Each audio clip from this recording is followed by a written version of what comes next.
राम कृष्ण हरी. मित्रांनो, तुमचा सगळ्यांचे स्वागत आहे आपल्या मराठी धर्मज्ञानी या चॅनलवर. मित्रांनो, आपल्या हिंदू धर्मात दरवर्षी अनेक सण साजरे केले जातात आणि दरवर्षी आपण या सर्व सणांचे स्वागत मोठ्या उत्साहाने आणि आनंदाने करतो.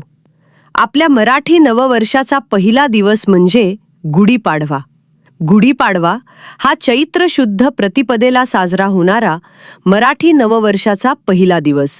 3.5 मुहूर्तापैकी एक असून तो प्रभू रामचंद्रांच्या अयोध्येत पुनरागमन व रावणावरील विजयाचे प्रतीक मानला जातो. या दिवशी सृष्टीतील नवीन पालवी ब्रह्मदेवाने विश्वनिर्मिती केली असल्याचे मानून गुढी उभारली जाते, जी सुख, समृद्धी आणि विजयाचे प्रतीक आहे. मित्रांनो, आज आम्ही तुम्हाला गुढीपाडव्याशी संबंधित पौराणिक कथा, परंपरा, महत्त्व आणि रीतिरिवाजांबद्दल आमच्या परीने सांगू.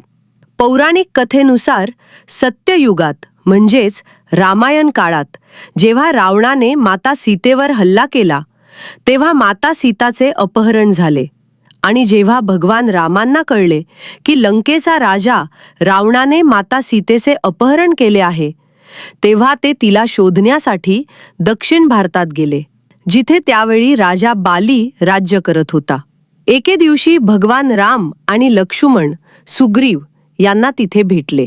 सुग्रीव यांनी रामाला बालीच्या कुशासनाबद्दल सांगितले आणि त्याला मदत करण्यास असमर्थता व्यक्त केली. त्यानंतर भगवान रामांनी बालीचा वध केला आणि दक्षिणेकडील लोकांना त्याच्या दहशतीतून मुक्त केले. तो दिवस चैत्र शुक्ल प्रतिपदा होता आणि तेव्हापासून असे मानले जाते की या दिवशी खादी किंवा विजयध्वज फडकवला जातो. या दिवशी लोक आंब्याच्या पानांनी आपली घरे सजवतात. जर आपण भारतीय संस्कृती म्हणजे हिंदू कॅलेंडरबद्दल बोललो तर आपले नवीन वर्ष गुढीपाडव्यापासून सुरू होते. धार्मिक श्रद्धेनुसार ब्रह्माजींनी या दिवशी विश्वाची निर्मिती केली, म्हणूनच नवसंवत्सर येतो. शिवाय महान गणितज्ञ भास्कराचार्य यांनी या तारखेला सूर्योदयापासून सूर्यास्तापर्यंत दिवस, महिने आणि वर्ष निश्चित करून कॅलेंडर तयार केले.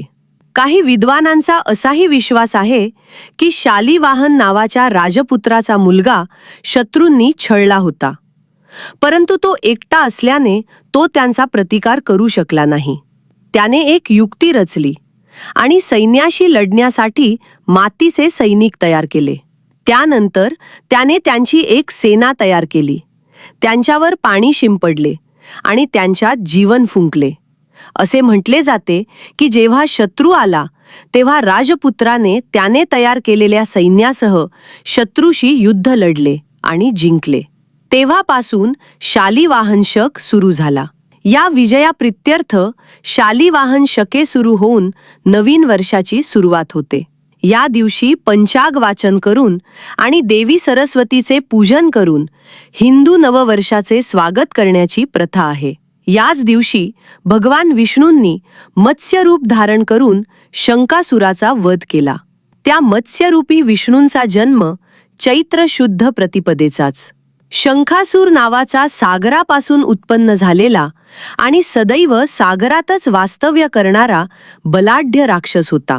या राक्षसाने जबरदस्तीने वेदहरण केले व तो सागराच्या तळाशी दडी मारून बसला. मग देवदेवता, ऋषीमुनींनी क्षीरसागरामध्ये योगनिद्रेत असलेल्या भगवान विष्णूंना जागृत केले आणि शंखासुरास धरा शिकवण्याकरिता सांगितले. भगवान विष्णूंनी मत्स्यरूप धारण करून शंखासुराचा ठाव ठिकाणा शोधून काढला व त्याचा शिरच्छेद करणार. इतक्यात शंखासूर म्हणाला की भगवान आपल्या हातून मज मरण यावे, याकरिताच मी वेद पळविले. आपण माझा वध अवश्य करावा, परंतु माझी एक इच्छा अशी की माझे कलेवर तुम्ही नेहमी आपल्या डाव्या हातात धारण करावे. तसेच माझ्या कलेवराच्या स्पर्शाच्या जलाने आपणास स्नान केल्याखेरीज आपली पूजा पूर्ण होणार नाही, असा मला वर द्यावा. भगवान विष्णूंनी तथास्तु म्हटले आणि शंखासुराचा वध केला. त्या दिवसापासून विष्णूने हातात शंखास धारण केले. मराठी कॅलेंडरनुसार महाराष्ट्रात या दिवसापासून नवीन वर्ष सुरू होते. त्याचा पहिला महिना चैत्र शुभ मानला जातो. हिंदू कॅलेंडरचा शेवटचा महिना फाल्गुन आहे. फाल्गुन महिन्यात होळी साजरी केली जाते. सर्व सुके लाकूड जाळले जाते. चैत्र महिन्यात झाडांवर नवीन पाने येऊ लागतात. म्हणूनच हा महिना खूप खास मानला जातो. गुढीपाडव्याचा दिवशी म्हणजेच चैत्र शुद्ध प्रतिपदेला लवकर उठतात, स्नान करतात आणि सूर्योदयानंतर ही गुढी उभारतात.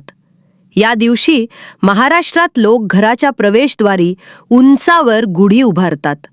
उंच बांबूच्या काडीला कडुनिंबाची डहाळी, काढीच्या वरच्या टोकाला रेशमी वस्त्र अथवा साडी गुंडाळतात.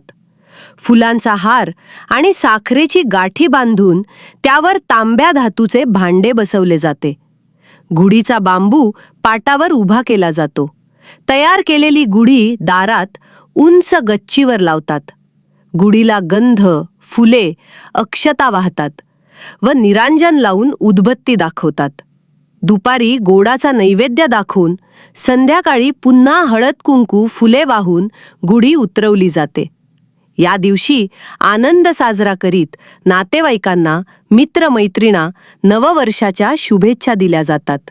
तर मित्रांनो, असा होता गुढीपाडवा. सण साजरा करण्यामागचा इतिहास आणि महत्त्व. तर मित्रांनो, तुम्हाला व्हिडिओ कसा वाटला कॉमेंटमध्ये नक्की सांगा. जय श्री हरी विष्णू असे नक्की लिहा. धन्यवाद.